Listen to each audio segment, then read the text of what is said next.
Bonsoir et bienvenue dans votre journal. Nous sommes le lundi 15 octobre. À la une de cette édition, les événements de vendredi dernier devant la préfecture restent dans tous les esprits. Il y a tout juste une semaine, le préfet décidait de déloger les Bouénis occupant le bureau des étrangers à la préfecture. Depuis, les tensions sont allées crescendo aux abords du service. Les membres du collectif accusent ainsi l'État de mettre de l'huile sur le feu. Quant à la forme des actions, l'organisation assure que tout est réfléchi, même si le manque de soutien d'une partie des élus fait défaut. Un sujet signé Abbas Halidi et Leslie Viemenet.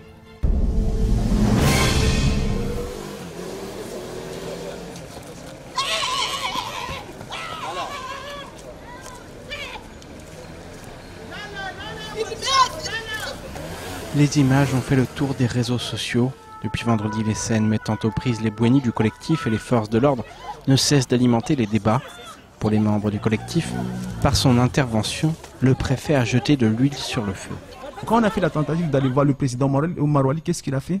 Il a envoyé des militaires pour chasser les mamans. Je pense qu'il aurait fait exactement l'inverse, ça aurait été autre chose. Ça veut dire quand il a fait ça, il a ouvert quoi? La porte au préfet qui dit écoutez, bon, il y a un maire local qui nous montre la voie que oui, ça peut se faire facilement.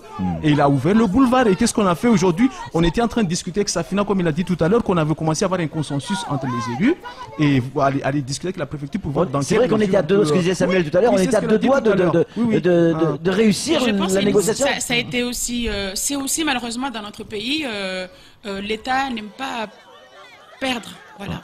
Au même moment où on avait trouvé de quelle manière on allait les enlever de là dignement, de façon, sortir la tête haute de ce conflit. Exactement, tout à fait. Ils nous ont, ils les ont amenés. Pour vous, ils ont jeté de l'huile sur le feu. Mais bien sûr. Et puis c'est ce que j'ai toujours dit. Il fallait pas en arriver là parce que ça a encore attisé la haine. Une haine communautaire. Une haine qui chez certains est devenue viscérale et obsessionnelle. C'est pour cette raison que le collectif décide d'envoyer ses Bouénis au front, afin notamment d'éviter que la colère mène à des affrontements entre les forces de l'ordre et les hommes de l'organisation. On ne peut pas envoyer des jeunes, des hommes devant la gueule du loup. On préfère voir des femmes. Vous savez que dans toute guerre, il y a la forme aussi qui compte. Ce qui compte, c'est de voir sous quelle forme elle est, parce que nous l'a toujours dit, nous sommes en guerre. C'est une guerre froide. On ne s'affole pas forcément devant les policiers. On ne va pas s'exciter tous nos jeunes devant les policiers. Il faut regarder, il faut regarder d'abord le sens de ce que cela donne. Nous ne sommes pas en guerre contre la France, nous ne sommes pas en guerre contre ces policiers, mais nous sommes en guerre contre l'État comorien, qui nous envahissent et qui veulent nous récupérer notre île. Et là-dessus, vous avez des gens derrière nous qui sont là, qui mettent les choses en place. On ne peut pas forcément tous les dire ici, mais nous sommes sereins. De la sérénité, c'est clairement ce qui a manqué vendredi dernier devant la préfecture. Les forces de l'ordre ont en effet été mises à rude épreuve, aspergées d'urine ou encore de piment. Les hommes en uniforme, pour beaucoup mahorais d'origine, ont été copieusement insultés. Je pense que vous avez quand même touché à quelque chose de très sensible, parce que nous savons que dans ces tenues, ce sont quand même nos frères qui sont là, ce sont quand même nos enfants, ce sont nos familles qui sont là. Et ils font leur boulot. Et ils compatissent. Au fond d'eux, ils savent que c'est un combat pour Mayotte, c'est un combat pour leurs enfants. C'est un combat pour leur aider aussi à ce qu'ils aient plus d'effectifs, à ce qu'ils aient plus de moyens pour pouvoir aussi lutter contre l'immigration clandestine.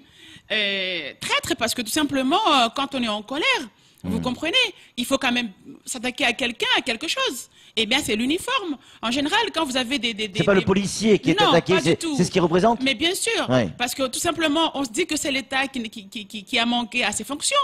À noter que l'individu interpellé vendredi dernier devant la préfecture n'a pas été jugé ce jour. Il est accusé d'avoir fait usage d'une arme, à savoir une substance abrasive ou urticante, sur une personne dépositaire de l'autorité publique ayant entraîné une incapacité totale de travail n'excédant pas 8 jours. Le procureur avait requis la détention provisoire. Après un débat judiciaire de plus d'1 heure, le juge des libertés et de la détention a finalement décidé de reporter son jugement au mois de décembre prochain.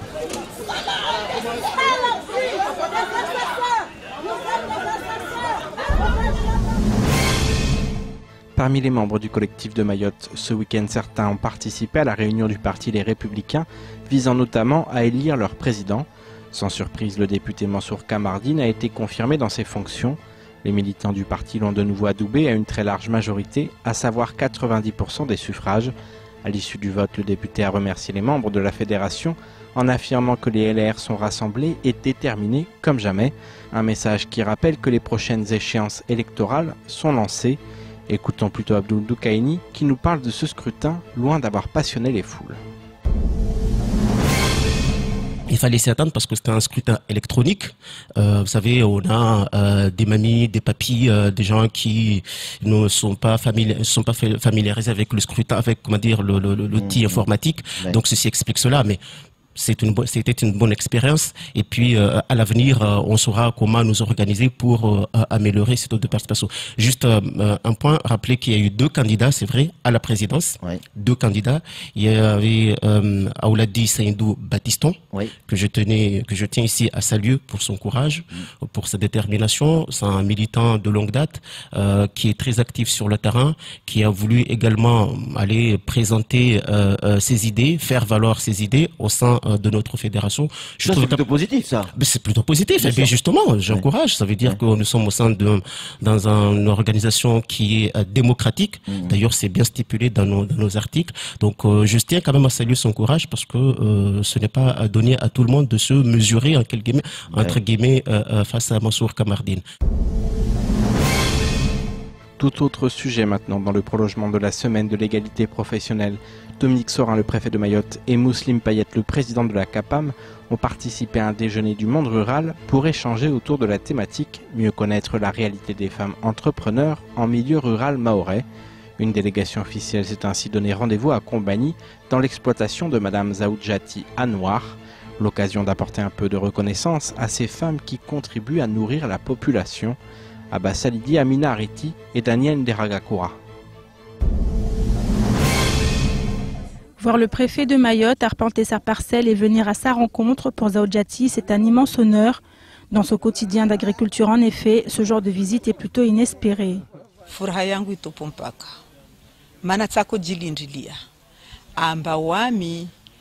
Anwar Zaoudjati, préfet Atsojata Jaone Ihazi, Nifanyao. Toutes n'auront peut-être pas cette chance effectivement, mais pour Dominique Sorin, la condition des agricultrices à Mayotte est un sujet qui mérite toutes les attentions, les agricultrices et même plus largement le secteur agricole en lui-même. C'est une belle exploitation, nous avons été tenus par une femme d'ailleurs. Il s'agit de voir aussi comment continuer dans la voie de cette organisation pour accompagner toutes les exploitations agricoles qui ne sont pas à ce niveau d'organisation. Il y a toute une structuration à faire et il est nécessaire d'avoir cette réflexion. Et c'est pour ça que je suis venu ici aujourd'hui, c'est pour rencontrer aussi des agriculteurs sur le terrain qui m'ont parlé aussi de leurs problèmes, des problèmes de vol, de tous les problèmes qu'il peut y avoir ici. Oui. Et la liste des difficultés rencontrées par les agriculteurs n'est pas exhaustive. En plus du vol et du saccage de leur production, de nombreux agriculteurs doivent notamment composer avec les problèmes d'irrigation. Et bien que les freins à l'organisation et au développement du secteur agricole à Mayotte restent encore nombreux, des avancées sont tout de même à souligner. Il y a déjà un certain nombre de projets qui ont avancé. Il y a la filière Ilang-Dilang, par exemple, sur lequel il y a une réflexion qui est aboutie avec le conseil départemental d'ailleurs. Il y a d'autres réflexions qui sont menées, j'en parlais sur les volailles, sur les abattoirs de volailles. La réflexion a déjà avancé, il va falloir passer au stade de la réalisation. C'est la réflexion sur les abattoirs de bovins. C'est un travail qui doit se faire le plus rapidement possible. Alors avec, bien évidemment, il suffit pas de... ça nécessite un travail en profondeur parce qu'il y a des investissements, il y a une organisation qu'il s'agit de mettre en œuvre. En clair, tout est encore à faire ou presque en matière d'agriculture à Mayotte. Mais pour espérer voir les filières s'organiser et se développer, il va falloir que l'ensemble des acteurs concernés se mobilisent et travaillent main dans la main, qu'il s'agisse des services de l'État, de la Chambre d'agriculture, des collectivités locales ou encore des agriculteurs eux-mêmes. Chacun devra apporter sa contribution. Le travail d'agriculteur est bien souvent ingrat et à Mayotte comme ailleurs, certains sont contraints d'avoir recours à Pôle emploi. À ce titre, le service qui va prochainement être autonome et non plus rattaché à la Réunion est en pleine évolution. Cela passe par la mise en place des inscriptions par Internet. Dans quelques jours, cette option sera possible. Cependant, Pôle emploi a également pensé aux moyens de faciliter la vie à ceux qui ne choisiront pas cette option. Le directeur de Pôle emploi Mayotte nous parle de ces avancées au micro de Patrick Millan. Aujourd'hui, l'inscription en ligne, donc à compter du 22 octobre 2018, se fera sur le site internet de Pôle emploi. Comme je vous le disais, on peut le faire donc bien sûr de son PC, donc portable, de son ordinateur ou de son téléphone, et donc soit à son domicile ou dans une association, une municipalité qui nous est partenaire aujourd'hui sur le territoire. Donc aujourd'hui, on a travaillé avec des associations qui pourront accompagner les demandeurs d'emploi mahorais et qui ne parlent pas forcément le français, pour les accompagner en tout cas dans l'inscription en ligne, puisque aujourd'hui sur le 3949 on doit avoir la personne en direct et on n'avait pas forcément quelqu'un qui tous les jours parlait chi mahorais sur notre plateforme téléphonique au 3949. Donc là dorénavant on pourra être accompagné par une association ou une collectivité qui accompagnera le demandeur d'emploi dans la traduction. Pareil, si j'ai pas de connexion internet, parce que pas de téléphone portable, beaucoup de gens ont un téléphone portable, mais il y a certaines personnes qui n'ont pas encore de connexion internet. Tout à fait, donc là notre objectif de travailler avec un maximum de communes, 17 communes sur l'île. On a aujourd'hui référencé presque une association ou un CCAS ou une collectivité par le biais de sa maison de service au public qui nous accompagne, donc on sera présent quasiment sur la totalité des communes. Je vous propose maintenant de faire le tour du reste de l'actualité locale de ce lundi 15 octobre.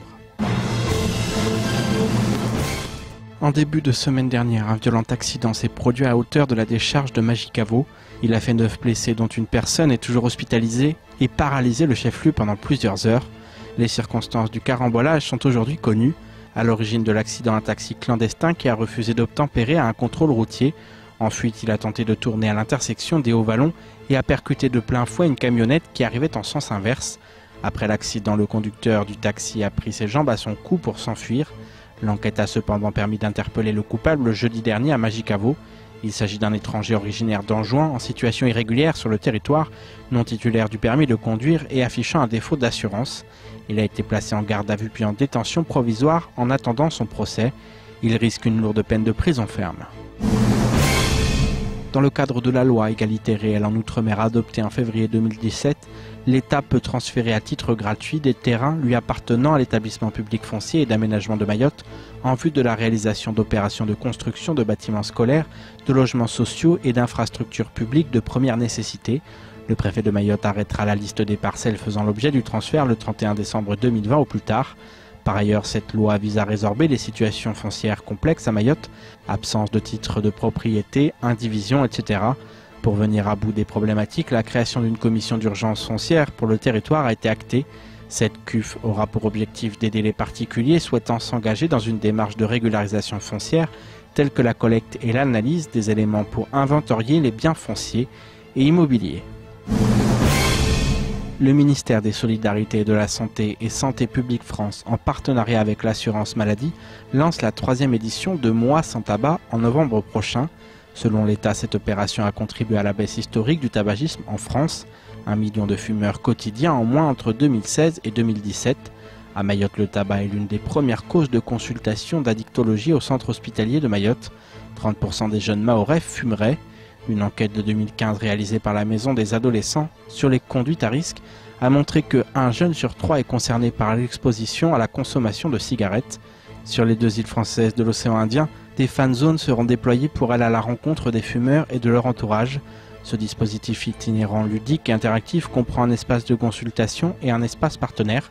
Par ailleurs, le dispositif d'aide à distance, tabac info service, ligne téléphonique 3989, site internet et application, est mobilisé pour accompagner tous les fumeurs dans leur tentative d'arrêt. Il est le nouveau directeur du service départemental d'incendie et de secours de Mayotte. Le colonel Fabrice Terrien donnait aujourd'hui une conférence de presse à la caserne de Kaweni, l'occasion de revenir sur les objectifs et projets de l'organisation. Créé en 2014 dans le but de répondre aux enjeux de sécurité civile du département par la distribution des secours et la prévention, le SDIS compte aujourd'hui pas moins de 600 sapeurs-pompiers, professionnels et volontaires confondus, et prétend à se développer davantage par divers projets de dynamisation d'ici 2023. Marion Tellier. Du nouveau pour le Centre départemental des services d'incendie et de secours de Mayotte.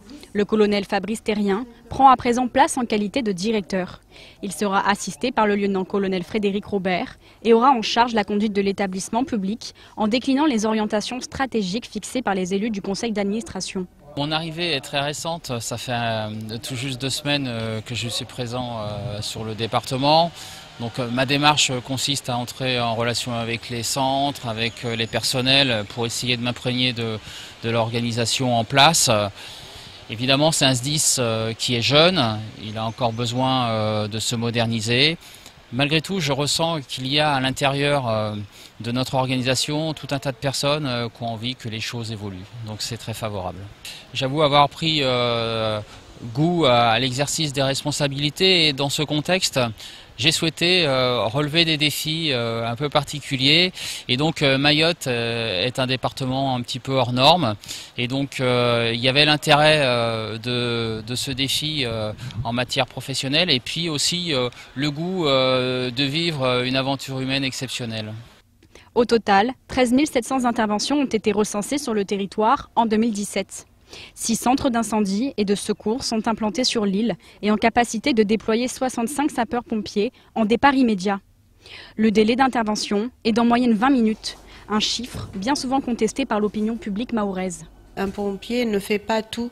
On appelle un pompier que par urgence. C'est surtout ça qu'il faut retenir. L'urgence, c'est quelque chose de très important. Avec les moyens que nous avons ici, le territoire étant éloigné, nous devons intervenir en fonction de ce que nous avons. Si quelqu'un appelle avec pour une intervention qui n'est pas forcément urgente, et que derrière il y a une personne qui a vraiment besoin de cette ambulance ou de l'engin qui va éteindre le feu, donc je vous dis que c'est un vrai problème parce qu'on n'a pas d'autre personne qui viendra secourir cette personne-là. Et donc on prend plus de temps.